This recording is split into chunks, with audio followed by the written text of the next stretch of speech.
神奇了。念吧。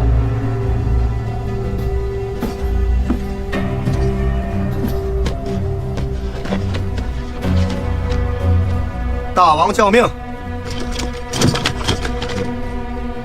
王帝检校司空、内衙诸军指挥使洪处，聪锐勇毅，晓之刚略，文穆王时数称褒誉，承逆兄以昭忠义，诛贪暴而靖州县。可内衙马步军右统军使，都点检西府、萧山、钱塘水陆马步诸军事，整饬营务，严肃纲纪，全防御，守捉，古道诸事，主者施行。老沈，方才在营寨之外，还夸说你讲规矩，行军立战法度森严，便如此不经夸吗？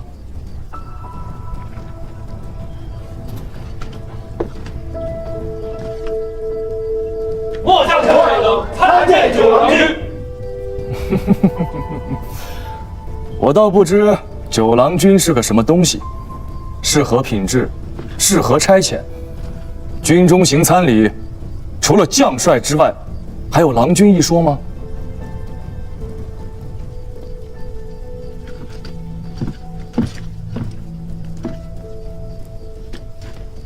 末将军中无状，请大帅治罪。兵是你的兵，将是你的将，有规矩在，有军律在，都要本帅来治罪的话，国家养你这个将主又有何用？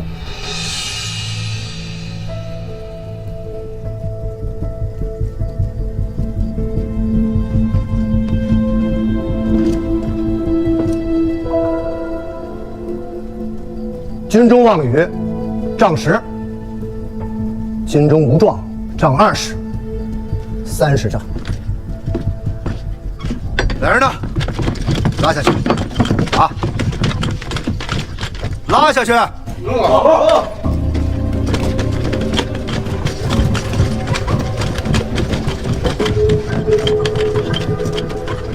帐中妄语，军中无状，你倒是会心疼人啊！若是依着不遵主帅这一条来治罪，这些人怕是要砍头的吧？还请大帅开恩。本帅不爱杀人，只是军中令行禁止，刑律森严，做错了事，用错了典，便不能不罚。错用军典，治刑不当，杖20。末将领罪，多谢大帅恩典。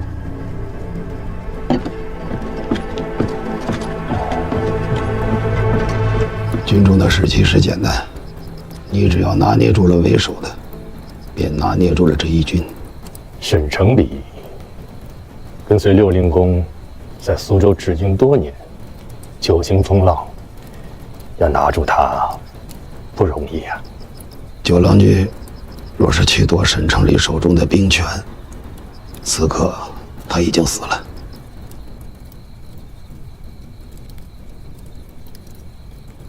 如若你去，你会如何做？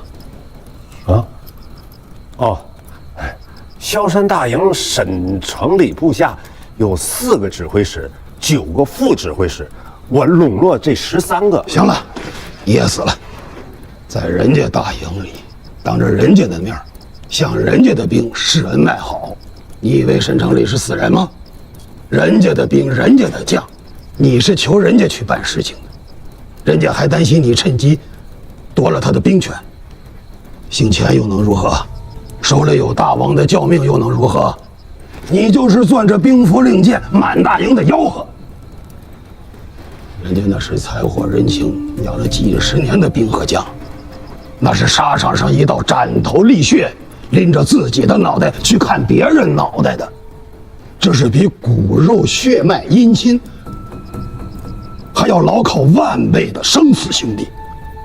你说结交就结交了，你说笼络就笼络了，那以令公所见，九郎君该如何做，才能够让这沈城里奉教听命啊？他在乎什么，便给他什么；他担心什么，便让他放心。他的病他的讲，上由他自家去上，发由他自家去发。要施恩买好，也让他自家去施恩买好。坏人你来做，好人让他自家去当。尊卑上下，情义清清楚楚，明明白白，人家也轻松，你的事情也做得了。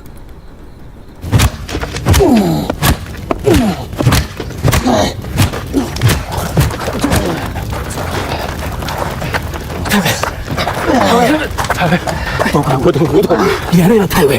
哎呀，慢点，欲加之罪，何患无辞啊！九郎君此来本就没存着善心，如此挑剔苛责，不过是想借题发挥罢了。便是大王来到军中，也要讲道理人情，如此无事生非，即便大王来了，给我闭嘴！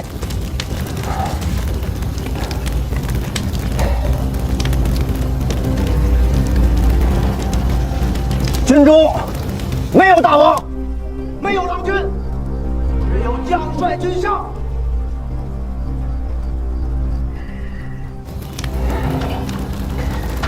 此事本就是咱们不善，若再口无遮拦，休怪我不念往之，否则请罪。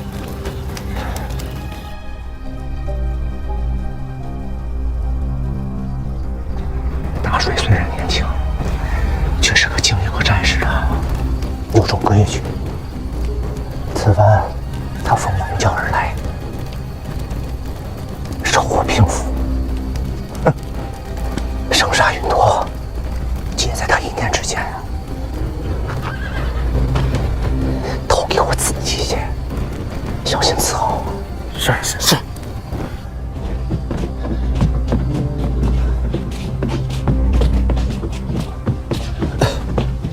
回禀大帅，末将等领刑完毕，特来交令。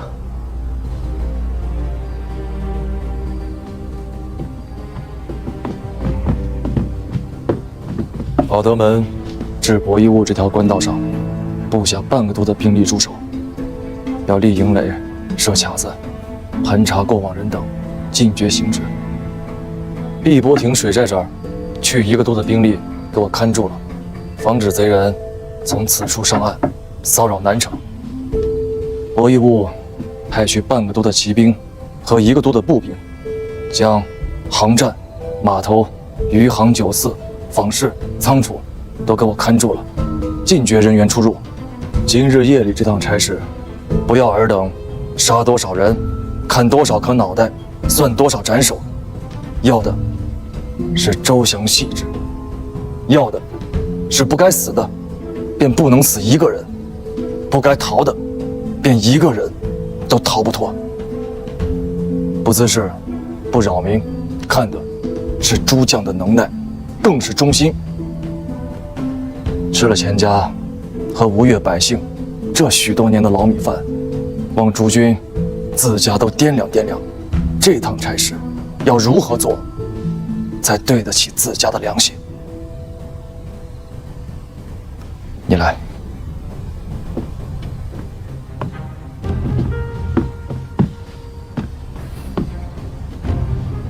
后面的事，用什么人，怎么用，调哪支兵，办哪个差事，讲谁罚谁，怎么讲怎么罚，都由你自家说了算。我能做主的，全都依你；我做不了主的，你草拟奏章，我来领衔向相府和大王奏请。安排。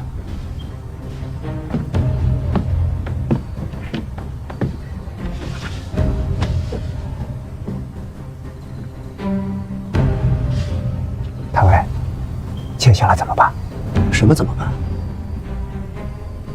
大帅的军令已下，你们是没听见吗？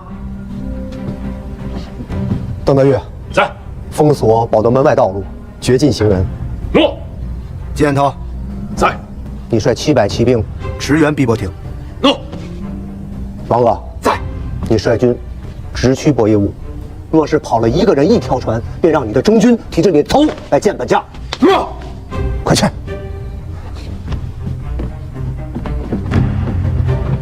你救了自家性命，也救了众将的性命。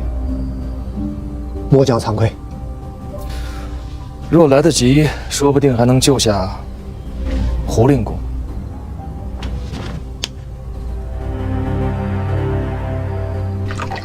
今夜王宫的局面，不是大王手中有没有兵，而是大王敢不敢用将。说白了，大王敢不敢信？那大王会信谁呢？你们是亲戚，你觉得大王敢信谁？林公，如何算信啊？信就是信，不信就是不信。在军中做事情干脆利落，快刀斩乱麻。信便用，不信便砍了。哪有那许多啰嗦的？做大事最怕的就是犹豫狐疑。工部尚书胡景，全浙东营田大使，这算不算信？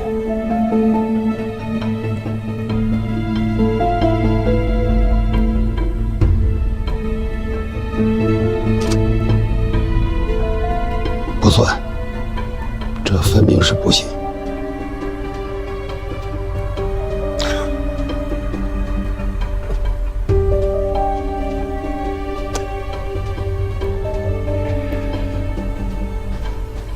既然如此，那水丘就去大王那儿复命了。我老了，便不送了。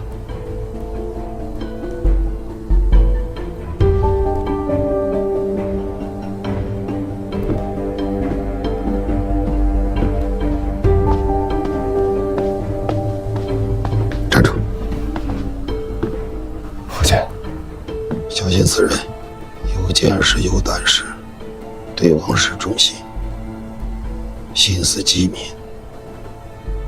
能察人心思，一谋亦能断。我死以后，你们斗不过他。儿子本来没争没斗，是父亲一直在争在斗。果然是个蠢材。胡令公所为，纯为自保。是，这是臣的判断。胡府内家丁披甲持械，弓上弦，刀出鞘，就连胡令公自家都披了甲，这是为了自保。是，与程昭月暗中勾连，明知程昭月预谋不轨，却既不奏告也不阻止，这是为了自保。眼见着程昭月在亲从亲卫六都中大肆收买笼络军佐将俗，他以国家重任，上统军使之尊，坐视姑息，甚至暗中助其行事，这也是为了自保。是，这都是为了自保。大王，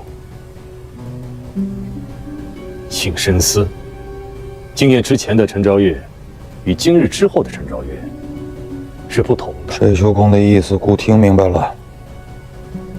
说到底，还是姑做错了事，用错了人。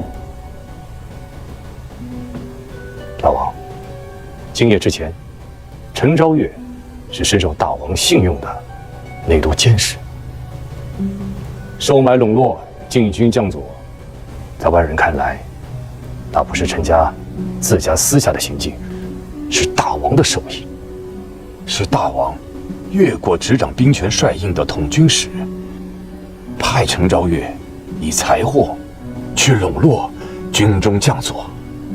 是大王以诡域隐私的手段侵夺将帅之权。程昭月是大王亲拣信用之人，他与胡令公勾连，胡令公只能是认为也是大王的授意。即便程昭月说明了要图谋不轨，但是在胡令公这样的一位不被大王信用的老臣众将看起来，那也只是大王对胡令公的猜忌和试探，甚至是更加恶毒的图谋与构陷，是请君入瓮，是引蛇出洞。君臣相议若此，固之过也。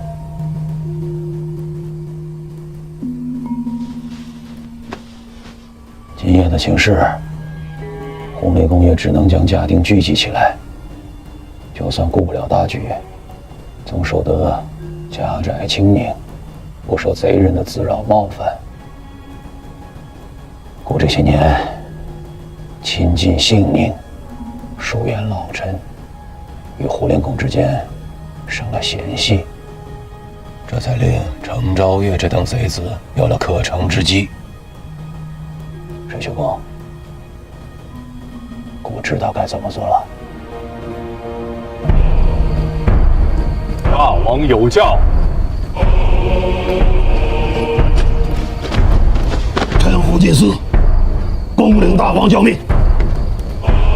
决尔功臣，勋略两朝，辅弼圣主，招讨宵禁。文公有妙想之诺，元帅有事主之诚。内衙马步军上统军使胡敬思，九份王室荣膺两朝，可大司马权。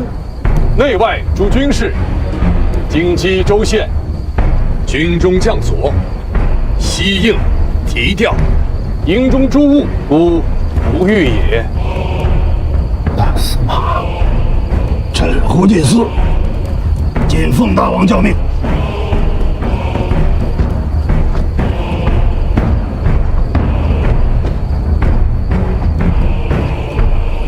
我书兵符在此，请令公入衙试试。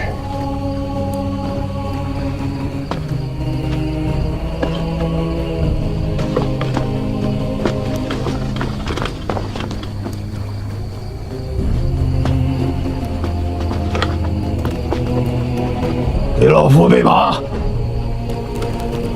父亲年纪高迈，还是乘车安全。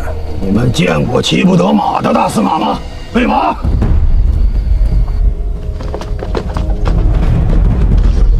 末将等参见大司马。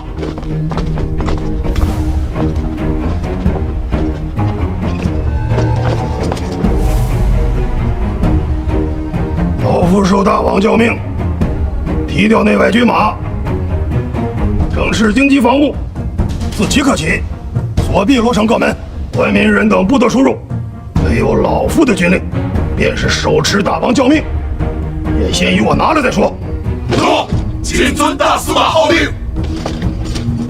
今夜皇都不进，有贼人图谋不轨。自此刻起，全城宵禁，内衙各都要派出人手上街巡查。但凡有人上街，不管是官是民，先与我拿了再说。待到天明再行甄别。若是有人胆敢抗拒，就地扑杀，不待后命。诺，谨遵大司马号令。诸将务必仔细办差，忠亲王室，怠慢轻忽者斩。末将等谨遵大司马号令。少不谦，我这是。你出城去，与九郎君联络，问问他那里事情办得如何了。若是军中有人胆敢不听九郎君的号令，你不必回复，拿着老夫令箭，直接斩了。诺，末将领命。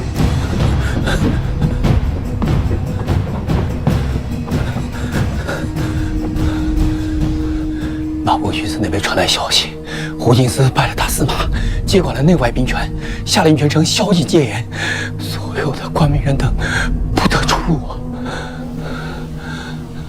大变在即，小党居然有胆子了。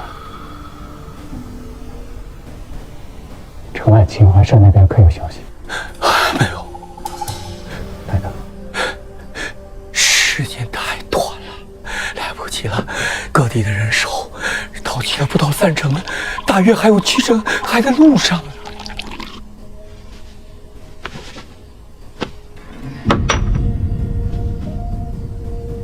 李元清那边有500黑云长剑都老卒，若真动起手来，王都这些没有见过血的少爷兵，未必能拦得住他。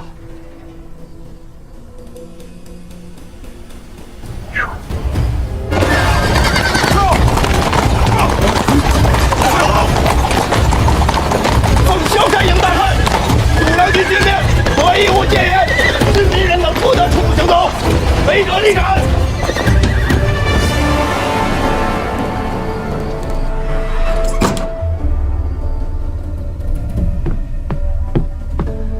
都头，我出去看看情形吧。老实待着。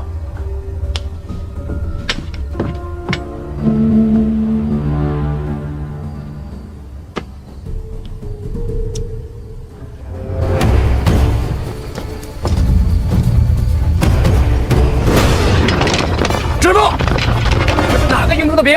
上，就地射杀！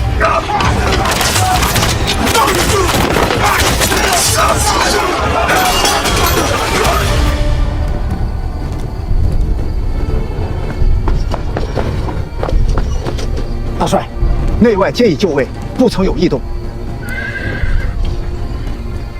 本帅不爱杀人。询问，在，你去求见江宁秦淮社大东主李元清，就跟他说，当年周中欠债的故人相邀，请他一步出来说话。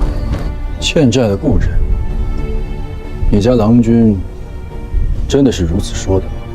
东主明鉴，一字不差。伯母曾听说过，谁家债主要屈尊去见欠债，若你家郎君当真有心，便劳请他这个欠债的屈尊来见我这个债主。此人也忒无礼，这明摆的是窝藏祸心的。大帅，你乃立军之主，断不可轻刀显地啊！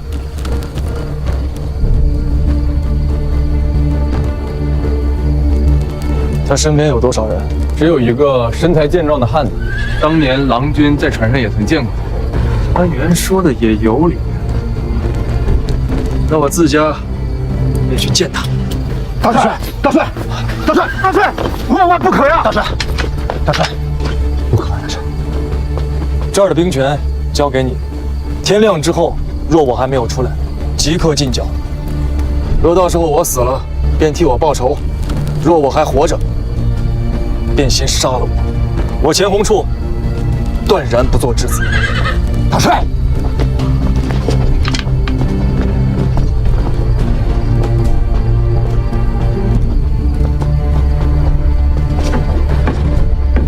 你们都先退下。元清兄，钱洪处在此，请赐一剑。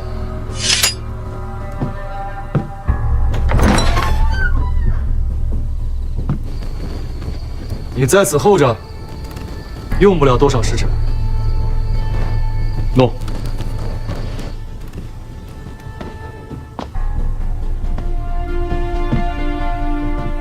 你也出去候着吧。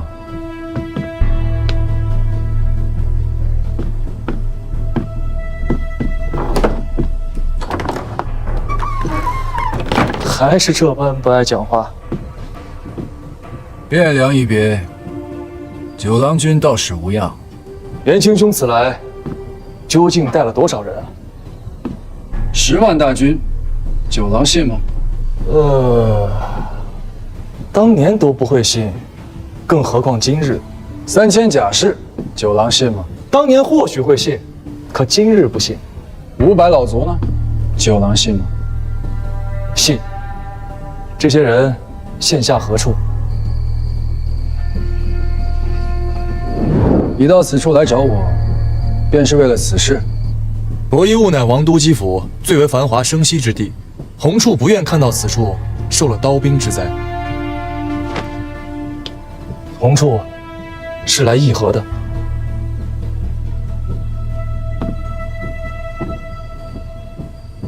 议和？为你我？为南唐，亦未无怨。我虽行走于南北，却并无古之行人出使地盟之权。元清兄受命于谁啊？是皇太帝还是润州的燕王？这倒真是交浅言深啊！福州之战，俘获南唐将卒12000有余，生擒枢密副使查文辉。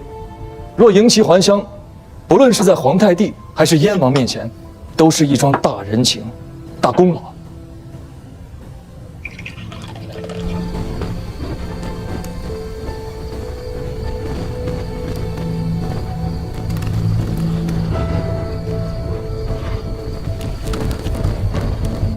贵国列祖皇帝时，你我两国和睦，近10年来不曾有大战。如今贵国天子御疾以来，大战3场，千人之战12场，我吴越军民亦有不少被掳去贵国。若能达成和议，使唐人归唐，吴越人归吴越，两国就此罢兵，也算是元清兄和洪处的一件大功德吧。九郎打的可是好算计，和议之事，乃是两国之事。九郎算准了，只要提出和议，元清是万万不敢做主的，势必会请示江宁朝堂与陛下。这一来一回，没有个3、5日，是不可能说清楚的。而吴越今夜之危，却不可能拖个3、5日。九郎此意一出，无论和议之论是真是假，至少今天夜里，元清是万万不能出手的了。正是如此。元清兄若看重的是个人富贵，那自然可以当作从未听过洪处讲的这番话。可若元清兄心中尚有家国之念，那今夜势必要偃旗息鼓了。九郎何以如此笃定？李元清不在乎个人富贵，元清兄看重的是个人富贵啊，那更好办。我吴越台州刺史之职已缺至半年之久，我愿亲书表彰，奏与当今大王，保荐元清兄为台州刺史，知本州事。时间过得可真快啊！昔年周中顽童，如今已成国家柱石之臣，吴越前世，国祚不绝。元清兄有决断了？元清亦想要个人富贵，可奈何胸中仍存家国之念。